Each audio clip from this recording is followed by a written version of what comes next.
दोस्तों, GS recipe के YouTube channel पर आपका स्वागत है। आज हम औरंगजेब के बारे में डिस्कस करेंगे और एक ही वीडियो में जितने भी प्रीवियस ईयर क्वेश्चन आए हुए हैं औरंगजेब से रिलेटेड वो सबको एक ही वीडियो में डिस्कस कर लेंगे। तो पहले क्वेश्चन से शुरुआत करते हैं। पहला क्वेश्चन बोल रहा है कि निम्नलिखित में से किसका जन्म राजपूत माँ के गर्भ से नहीं हुआ था। तो इसका सही जवाब क्या हो जाएगा? वह हो जाएगा option number D is the right answer, Aurangzeb.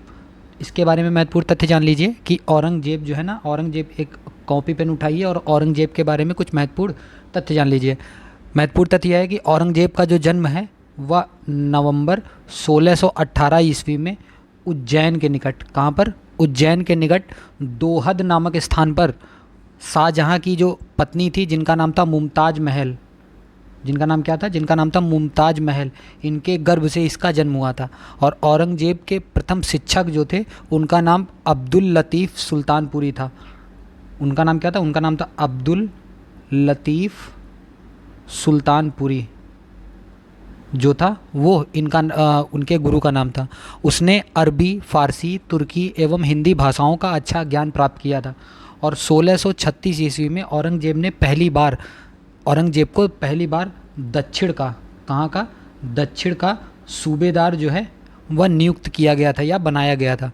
और सितंबर 1657 ईस्वी को शाहजहाँ जो है वो अचानक बीमार होने पर उत्तराधिकारी की स्थिति जो है वह उत्पन्न हो गई, जिसके कारण जो इसके 4 पुत्र थे, 4 पुत्रों में गद्दी को लेकर युद्ध हो गया।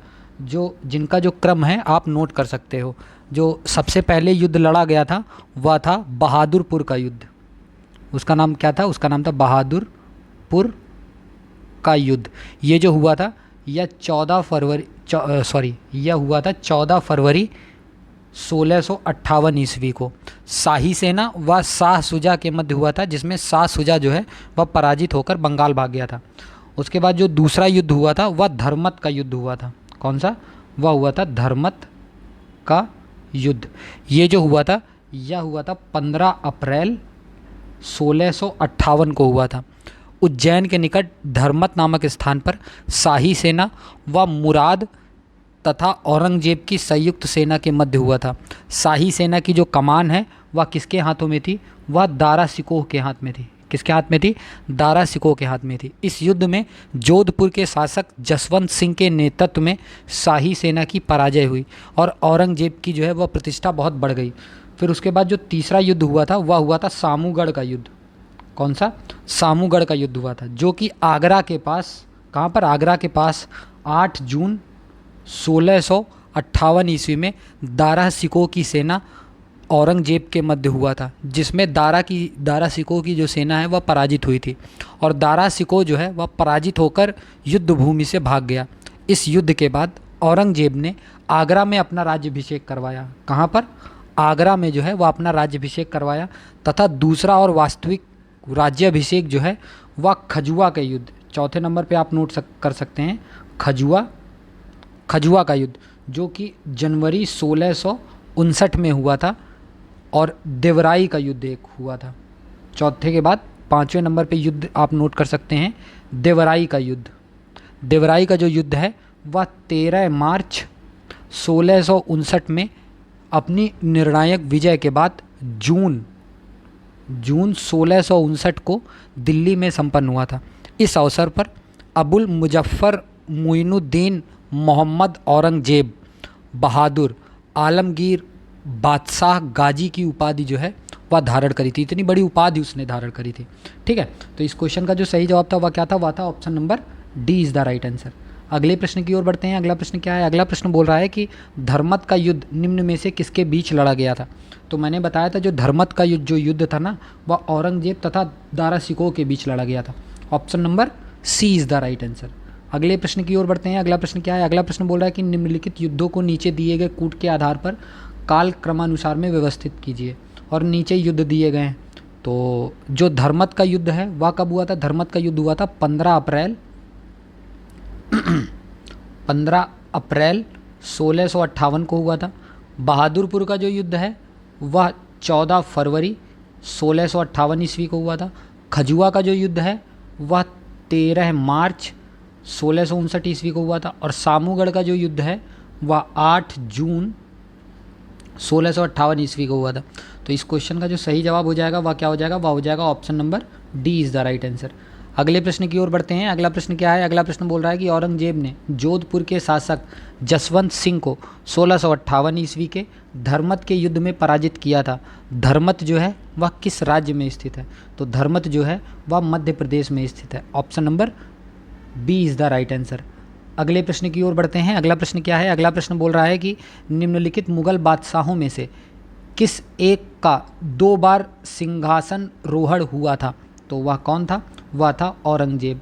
Option number D is the right answer. अगले प्रश्न की ओर बढ़ते हैं। अगला प्रश्न क्या है, अगला प्रश्न बोल रहा है कि कब औरंगजेब ने आलमगीर की उपाधि जो है वह धारण करी थी, तो कब धारण करी थी, या 1659 ईस्वी में धारण करी थी। Option number B is the right answer. अगले प्रश्न की ओर बढ़ते हैं। अगला प्रश्न क्या है, अगला प्रश्न है कि कथन और कारण दे रखा है। कथन बोल रहा है कि मुगल गद्दी पर औरंगजेब शाहजहाँ का उत्तराधिकारी हुआ, क्या ये बात सही है? हाँ, ये बात सही है। और ज्येष्ठ पुत्र के उत्तराधिकार के नियम का पालन किया गया, नहीं। ज्येष्ठ पुत्र कौन था, ज्येष्ठ पुत्र तो वो था दारा शिकोह, ठीक है, उसको ना बना के युद्ध में पराजित किया और जो औरंगजेब है वह बन गया था, ठीक है। तो इस क्वेश्चन का जो सही जवाब है वह क्या है, वह है option number C is the right answer. A सत्य है और आर असत्य है। Option number C is the right answer. अगले प्रश्न की ओर बढ़ते हैं। अगला प्रश्न क्या है, अगला प्रश्न बोल रहा है कि निम्न में से कौन जिंदा पीर के नाम से जाना जाता है, तो इनमें से कौन जिंदा पीर के नाम से जाना जाता है, वह है Aurangzeb. Option number C is the right answer. Option number C is the right answer. Aurangzeb को जिंदा पीर के नाम से जाना जाता है। अब इसके बारे में कुछ महत्वपूर्ण तथ्य जान लीजिए। महत्वपूर्ण तथ्य यह है कि औरंगजेब जो है ना वह एक कट्टर सुन्नी मुसलमान था। कौन? सुन्नी मुसलमान था। उसने सिक्कों पर कलमा खुदवाना तथा दूसरे नंबर पे आप नोट कर सकते हैं नौरोज का त्यौहार मनाना। तीसरे नंबर पे नोट कर सकते हो तुलादान व झरोखा दर्शन बंद कर दिया था इसने। और औरंगजेब को इस्लामिक कट्टरता के कारण जिंदा पीर कहा जाता है। ये जो लिखा हुआ है ना, इस्लामिक कट्टरता की वजह से इसको ये नाम पड़ा था। तथा सादगीपूर्ण जीवन जीने के लिए इसे शाही भी कहा जाता है, ठीक है। औरंगजेब द्वारा चलाए गए जिहाद का जो अर्थ होता है वह होता है दारुल इस्लाम। उसका मानना था कि गैर मुसलमान देश यानी कि दारुल हर्ब के विरुद्ध धर्म युद्ध यानी कि जिहाद करना चाहिए जब तक कि वो इस्लाम के राज्य यानी कि दारुल इस्लाम के रूप में परिवर्तित नहीं हो जाता, तथा कट्टरता के कारण सभी हिंदुओं पर पुनः 1679 ईस्वी में जजिया कर जो कि समाप्त कर दिया था किसने, अकबर ने। तो इसने दोबारा 1679 ईस्वी में जजिया कर लगा दिया था। और औरंगजेब की सबसे बड़ी बहन जिसका नाम क्या था, जिसका नाम जहाँ आरा, वह थी इसकी बड़ी बहन। वह मखफ़ी नाम से कविता लिखती थी। नाम नोट कर सकते हैं, मखफ़ी नाम से वह कविता लिखती थी। शाहजहाँ ने जहाँ आरा को साम्राज्य की प्रथम महिला यानी कि साहिबात उज जमानी यह जो उपाधि है वह प्रदान की थी। और औरंगजेब ने जहाँ आरा को इस उपाधि से नवाजा था। तो इस क्वेश्चन का जो सही जवाब था वह क्या था, इस क्वेश्चन का सही जवाब था option number C is the right answer. अगले प्रश्न की ओर बढ़ते हैं। अगला प्रश्न क्या है, अगला प्रश्न बोल रहा है कि औरंगजेब द्वारा चलाए गए जिहाद का क्या अर्थ था, तो इसका जो अर्थ था वह था दारुल इस्लाम। Option number B is the right answer. अगले प्रश्न की ओर बढ़ते हैं। अगला प्रश्न क्या है, अगला प्रश्न बोल रहा है कि औरंगजेब ने किसको साहिबात उज जमानी की उपाधि जो है वह प्रदान करी थी, तो किसको प्रदान करी थी, वह जहाँ आरा को प्रदान करी थी जो कि औरंगजेब की बड़ी बहन थी। Option number C is the right answer. अगले प्रश्न की ओर बढ़ते हैं। अगला प्रश्न क्या है, अगला प्रश्न है कि जजिया किसके शासनकाल में पुनः लगाया गया था, तो यह जो है वह औरंगजेब के शासनकाल में पुनः लगाया गया था 1679 ईस्वी में। तो इस क्वेश्चन का सही जवाब है option number B is the right answer. अगले प्रश्न की ओर बढ़ते हैं। अगला प्रश्न क्या है, अगला प्रश्न बोल रहा है कि औरंगजेब का प्रमुख दीवान जो है वह कौन था, तो औरंगजेब का जो प्रथम दीवान था ना वह था Asad Khan. Option number C is the right answer. अब इसके बारे में महत्वपूर्ण तथ्य जान लीजिए। औरंगजेब का जो प्रमुख दीवान था ना उसका नाम असद खान था।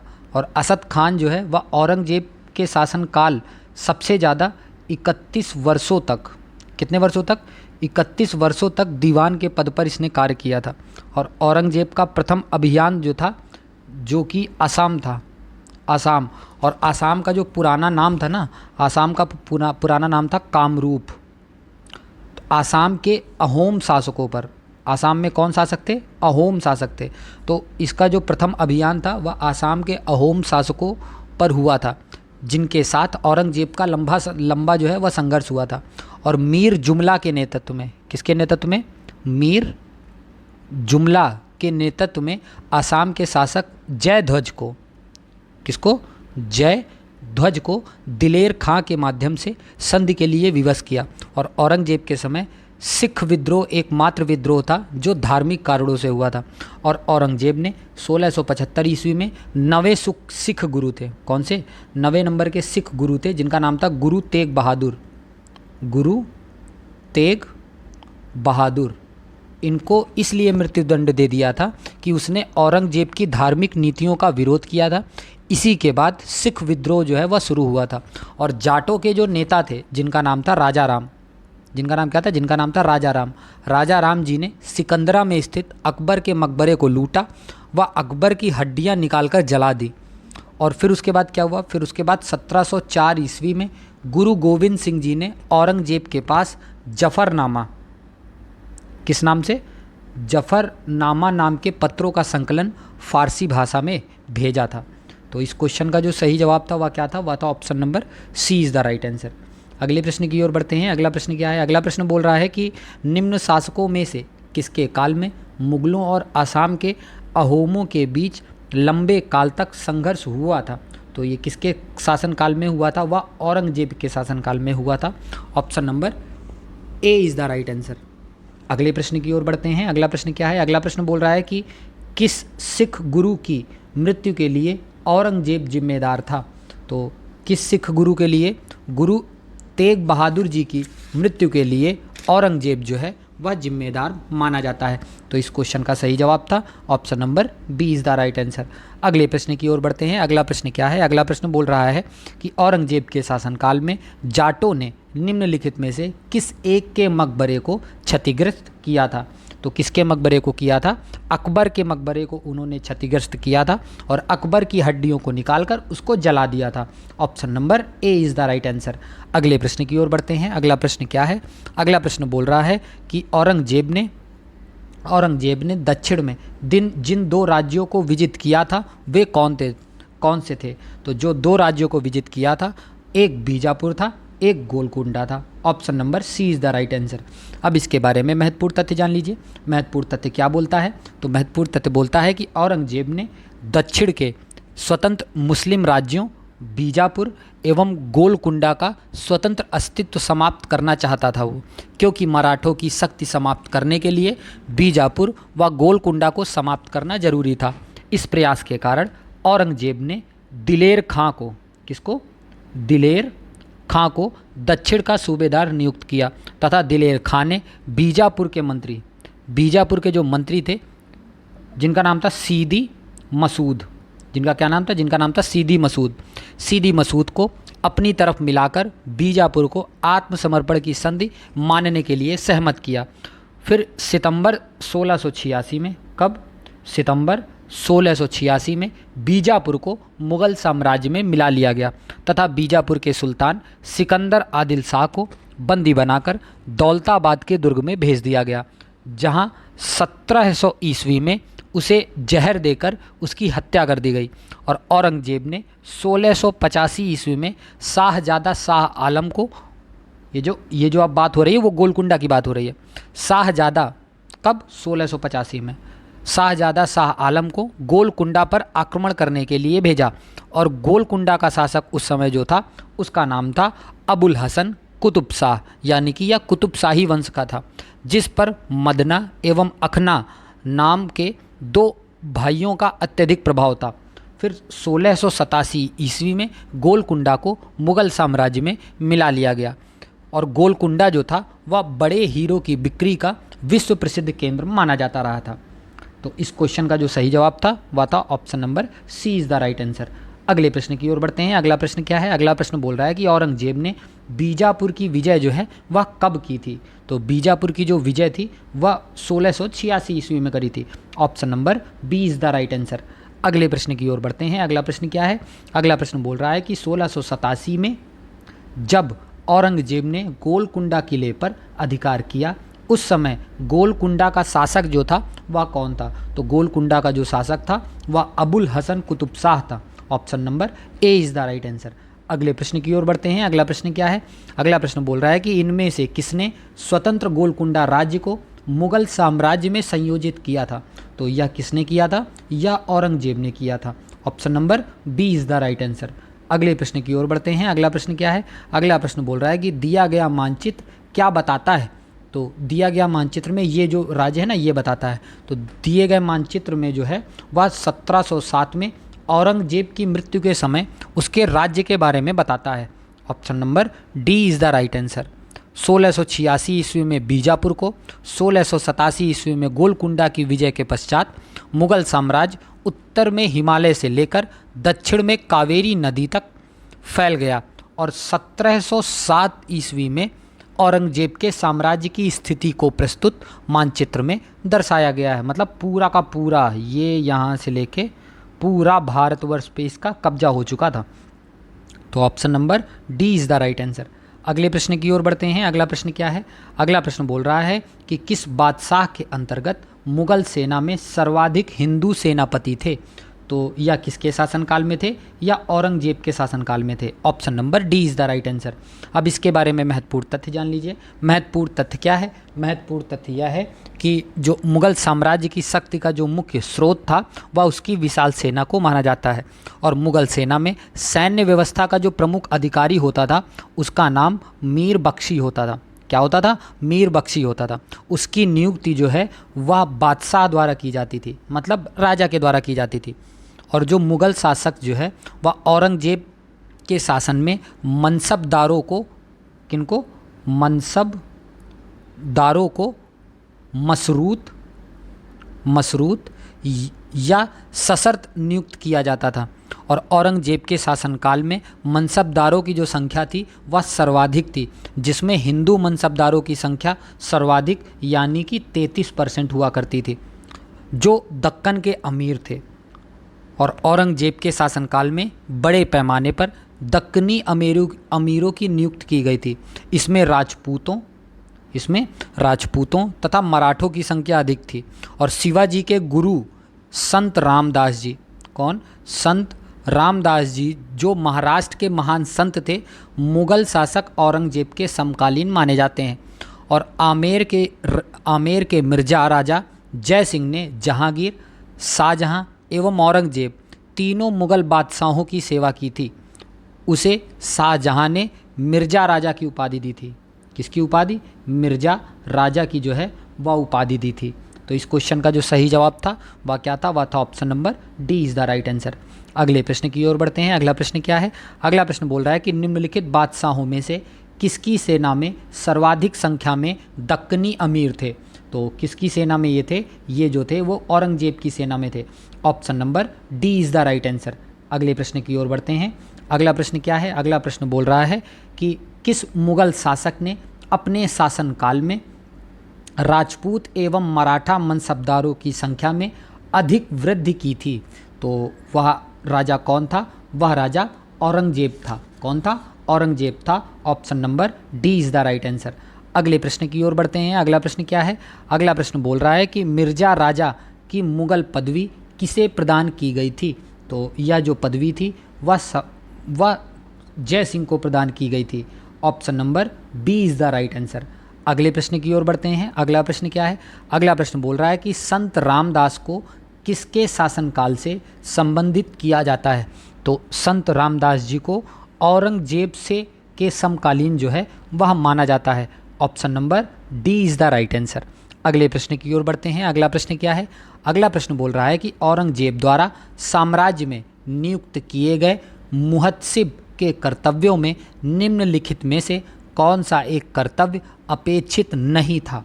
तो कौन सा कर्तव्य अपेक्षित नहीं था? तो वह था नागरिकों के व्यक्तिगत जीवन को नियंत्रित करना एवं उसमें हस्तक्षेप करना।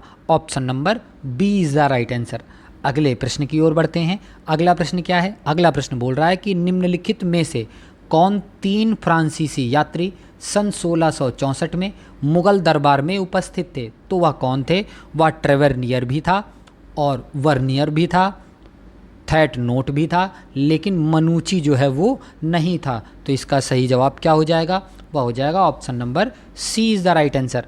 इसके बारे में महत्वपूर्ण तथ्य जान लीजिए। महत्वपूर्ण तथ्य यह है कि जो फ्रांसीसी बर्नियर ट्रेवर्नियर और फ्रांसीसी बर्नियर एवं थेटनोट तीनों फ्रांसीसी यात्री सन 1664 में मुगल दरबार में उपस्थित थे। और फ्रांसीसी बर्नियर पेशे से चिकित्सक था। कौन था? वर्नियर जो था, नोट कर लीजिएगा, यह एक चिकित्सक यानी कि डॉक्टर था। ठीक है, जो शाहजहां के शासनकाल के उत्तरार्ध में भारत आया था। इनका नाम दारा सिकोह के चिकित्सक के रूप में जुड़ा है। और जेबी ट्रेवेनियर जो पहले नंबर पे दिए गए हैं, इसने भारत की 7 बार यात्रा करी थी। किसने कितनी बार? 7 बार यात्रा करी थी। यहाँ यह जो है शाहजहां और औरंगजेब दोनों के काल में भारत आया था। यह पेशे से एक जौहरी था। कौन था? जौहरी था। इसने अपनी यात्रा का जो विवरण है, एक किताब है इसकी जिसका नाम है travels in India, travels in India, जिसका प्रथम प्रकाशन जो है वह 1676 ईस्वी में आया था। यह शाहजहां और औरंगजेब के शासन विस्तार से विवरण प्रस्तुत करता है। और जो तीसरा थेटनोट जी जो थे, वह औरंगजेब के शासनकाल में सूरत आए थे। कहाँ पर आए थे? सूरत आया था। और निकोलो मनुची जो है, यह एक इटालियन यात्री था। कौन सा? यह एक इटालियन यात्री था। यह एशिया माइनर और फारस की यात्रा करता हुआ भारत पहुंचा था तथा दारा सिकोह की सेना में तोपची के रूप में नौकरी करता था। किसके रूप में? तोपची के रूप में नौकरी करता था। और दारा सिकोह के पराजय के बाद चिकित्सा का पेशा इसने अपना लिया था। मतलब चिकित्सक का पेशा, डॉक्टर का पेशा अपना लिया था।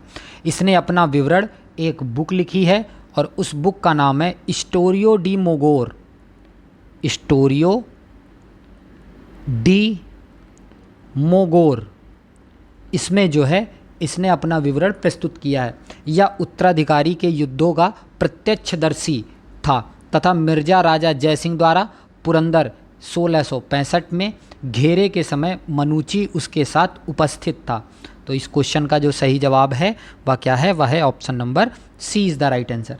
अगले प्रश्न की ओर बढ़ते हैं। इसका याद रखिएगा, option number C is the right answer. अगले प्रश्न की ओर बढ़ते हैं। अगला प्रश्न क्या है? अगला प्रश्न बोल रहा है कि औरंगजेब के शासनकाल में निम्नलिखित यूरोपीय यात्रियों में से कौन आया था? और अधोलिखित कूट से अपना सही उत्तर बताना है। तो विलियम हॉकिंस नहीं, इस समय नहीं आया था। फ्रांसिस बर्नियर आया था, हाँ सही बात है। निकोलो कोंटी आया था, नहीं ये नहीं आया था। जेबी ट्रेवेनियर आया था, हाँ सही बात है। निकोलो मनुची भी आया था, ये भी बात जो है वह सही है। तो इस क्वेश्चन का जो दूसरा सही है, चौथा सही है और पांचवा सही है। तो देखिए दूसरा, चौथा, पांचवा किस में है? तो इसका सही जवाब क्या हो जाएगा? वह हो जाएगा option number B is the right answer. अगले प्रश्न की ओर बढ़ते हैं। अगला प्रश्न क्या है? अगला प्रश्न बोल रहा है कि मिर्जा राजा जयसिंह द्वारा 1665 ईस्वी में पुरंदर के घेरे के समय निम्न में से कौन सा यात्री जो है वो उपस्थित था? तो जो उस समय मनुची था वह इसके समय में उपस्थित था। Option number D is the right answer. अगले प्रश्न की ओर बढ़ते हैं। अगला प्रश्न क्या है? अगला प्रश्न है कि निम्नलिखित में कौन ना तो जौहरी था और ना ही शिल्पकार था? तो वह आदमी कौन है? वह आदमी मनुची है। Option number D is the right answer. अगले प्रश्न की ओर बढ़ते हैं। अगला प्रश्न क्या है? अगला प्रश्न बोल रहा है कि निम्नलिखित में से कौन मुगल दरबार के साथ राजकुमार दारा सिकोह के चिकित्सक के रूप में जुड़ा हुआ था? तो वह कौन था? वह था Francois Bernier. Option number C is the right answer. अगले प्रश्न की ओर बढ़ते हैं। अगला प्रश्न क्या है? अगला प्रश्न बोल रहा है कि औरंगजेब के काल में कौन यूरोपीय यात्री भारत आया था? तो औरंगजेब के समय जो है कोई भी भारत नहीं आया था, इसमें जितना नाम दे रखा है। तो ये किसके समय में भारत आया था? तो आप इसमें से कोई भी आंसर सही नहीं है, याद रखिएगा, ठीक है। अब मैं बता देता हूँ कि कौन कौन किसके शासनकाल में आया था। तो विलियम हॉकिंस जो है वह जहांगीर के शासनकाल में आया था। जो टॉमस रो है ये भी जहांगीर के शासनकाल में ही आया था। एंटोनियो मोन्सेराट जो है वह अकबर के समय भारत आया था, और जो पीटर मुंडी है या शाहजहां के समय भारत आया था। तो इसका कोई भी जवाब सही नहीं होगा। तो अगले प्रश्न की ओर बढ़ते हैं। अगला प्रश्न क्या है? अगला प्रश्न है कि मुगल सम्राट औरंगजेब कौन सा वाद्य यंत्र जो है वह बजाते थे? तो वह कौन सा वाद्य यंत्र बजाते थे? वह वीणा बजाते थे। Option number C is the right answer. Aurangzeb जो है एक वीणा वादक था। उसी के समय में फारसी भाषा में भारतीय शास्त्रीय संगीत पर सर्वाधिक पुस्तकें लिखी गई थी, और औरंगजेब के संरक्षण में एक नाम है फ़कीरुल्लाह ने एक रचना थी जिसका नाम था मान कुतहूल का अनुवाद जो है वह राग दर्पण नाम से किया था और औरंगजेब को समर्पित किया था। औरंगजेब आरंभ के 10 वर्षों में संगीत का प्रेमी था, बहुत भयंकर वाला, लेकिन बाद में 1695 ईस्वी में संगीत को इस्लाम विरोधी घोषित करके उस पर पाबंदी लगा दी, और औरंगजेब के शासनकाल में मिर्ज़ा मोहम्मद काजिम सिराजी राजकीय इतिहासकार था। उसने औरंगजेब के पहले 10 सालों का इतिहास लिखा, जिसे आलमगीरनामा, नाम नोट कर लीजिएगा, आलमगीरनामा, पहले 10 सालों के इतिहास को आलमगीरनामा कहा। और आलमगीरनामा में औरंगजेब के शासन के प्रथम 21 वर्षों का इतिहास लिखा हुआ है। बाद में औरंगजेब ने राज्य के समकालीन इतिहास लेखन पर रोक लगा दी थी। तो इस क्वेश्चन का जो सही जवाब है वह है option number C is the right answer. अगले प्रश्न की ओर बढ़ते हैं। अगला प्रश्न क्या है? अगला प्रश्न है कि निम्नलिखित में से कौन औरंगजेब के शासनकाल का राजकीय इतिहासकार था? तो कौन सा इतिहासकार था? वह था Mohammad Kazim. Option number D is the right answer. और आज के अंतिम प्रश्न की ओर बढ़ते हैं। अंतिम प्रश्न क्या है? अंतिम प्रश्न बोल रहा है कि ईस्ट इंडिया कंपनी के किस अंग्रेज गवर्नर को औरंगजेब द्वारा भारत से निष्कासित किया गया था? तो किसको निष्कासित किया गया था? वह सर जॉन चाइल्ड को निष्कासित किया गया था। Option number B is the right answer. अगर इस वीडियो की PDF जो है आपको चाहिए तो डिस्क्रिप्शन में दिए गए टेलीग्राम पर जाकर आप ज्वाइन कर सकते हैं उसको, और इसकी फ्री ऑफ कॉस्ट PDF जो है वह वहाँ से डाउनलोड कर सकते हैं। और ये वीडियो कैसी लगी आपको प्लीज़ कमेंट सेक्शन में लिख के बताइए, और वीडियो को शेयर करिए, चैनल को सब्सक्राइब करिए, और लोगों से भी इसको सब्सक्राइब करवाइए। धन्यवाद।